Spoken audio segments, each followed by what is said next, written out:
terlalu banyak benda yang salah bila saya masuk kepada kerajaan. Saya nampak sebagai contoh untuk projek kerajaan yang membabitkan sekumpulan guru, contoh ini depan mata saya, cara songlap duit tu pun berlaku tau. Jadi nak menjelaskan kepada semua orang di luar, terutamanya hotel, terutamanya pihak kontraktor yang tak dapat duit, maksudnya yang tak dapat duit, dia dah buat hotel ni dia dah projek kerajaan tapi tak dapat duit sampai tahun depan, sampai 2 tahun tak dapat duit kan. Jadi begitu juga dengan kontraktor, dah buat kerja tapi duit tak dapat. Sebenarnya sebagai pengurus projek, pengalaman saya selama 20 tahun ni sebagai pegawai pengurus projek, apabila projek itu dijalankan kerana ada kelulusan daripada kewangan, duit sudah ada dalam akaun.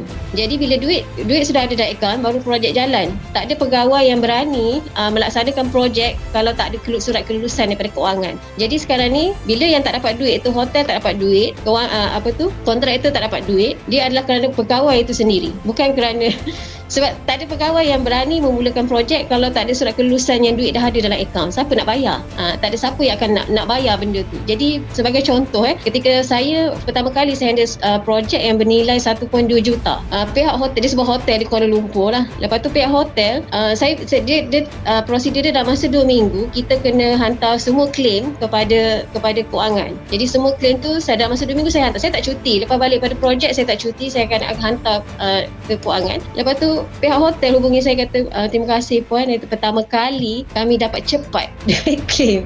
Bayangkan benda tu, you nampak tak? Benda tu dah berlaku terlalu lama di Malaysia. Dah terlalu lama. Kontraktor tak dapat duit, hotel tak dapat duit, tapi benda dah berjalan. Jadi sebenarnya atas pegawai. Pegawai tu dia buat kerja dia ataupun tidak. Dia macam tu. Jadi bila kita buat kerja macam tu, orang luar nampak, oh dia ni cepat dapat duit. Oh dia ni macam tu kan. Mana pegawai ni dia on time. Tapi orang dalam tak suka kita. Orang dalam nampak kita macam alah dia ni tak boleh kautim, tak boleh apa. Macam tu lah. Sehinggalah yang bila saya dilantik sebagai pegawai penilai tender tu, itulah tu yang menyebabkan saya dianiaya. Memang dianiaya lah, dihebohkan. Lepas tu ada pula pegawai yang ambil tu, dihebohkan pula dekat satu bangunan tu. Dia kata satu bangunan kerja tu, dia kata saya curi laptop. So kan lah, laptop saya lagi mahal daripada laptop yang hilang itu kan. Sebab ada orang dalam sendiri yang mendedahkan siapa pegawai penilai tender. Sebagai contoh, saya dapat surat saya dilantik pegawai penilai tender kerajaan. Saya tak cakap dengan orang, benda ni rahsia, benda ni sulit, semua orang tak tahu. Semua orang tak tahu saya pegawai penilai tender, tapi ada orang dalam sendiri yang memberitahu siapa-siapa. Sebab itulah ada PA tu boleh jumpa saya, ada orang nak bagi duit dan sebagainya. Benda ni tak betul sebenarnya. Memang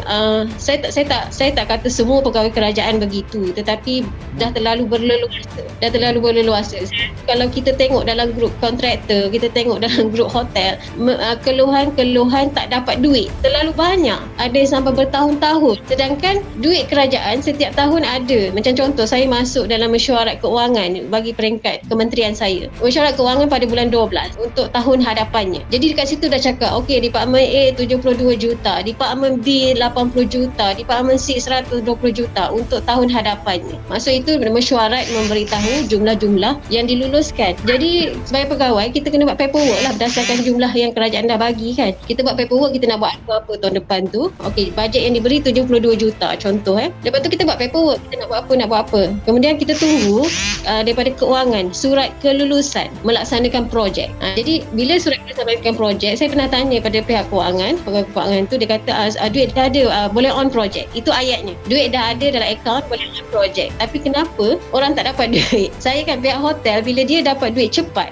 pada ketika saya menghandlekan projek di hotel berkenaan, beberapa hotel lah. Jadi mereka siap, ada hotel kontak saya cakap, puan terima kasih, first time lah dapat duit cepat. Happy you tahu. Mereka terlalu happy, betul siap nak offer, nak bagi saya tidur hotel free apa semua. Saya kata tak apalah, saya kata alhamdulillah lah dah dapat. Saya kata macam tu. So sebenarnya pegawai, bila dia sebagai pengurus projek, dia buat kerja dia betul-betul, semua orang akan dapat duit dia on time. Tak perlu drag sampai bertahun, tak perlu sebenarnya.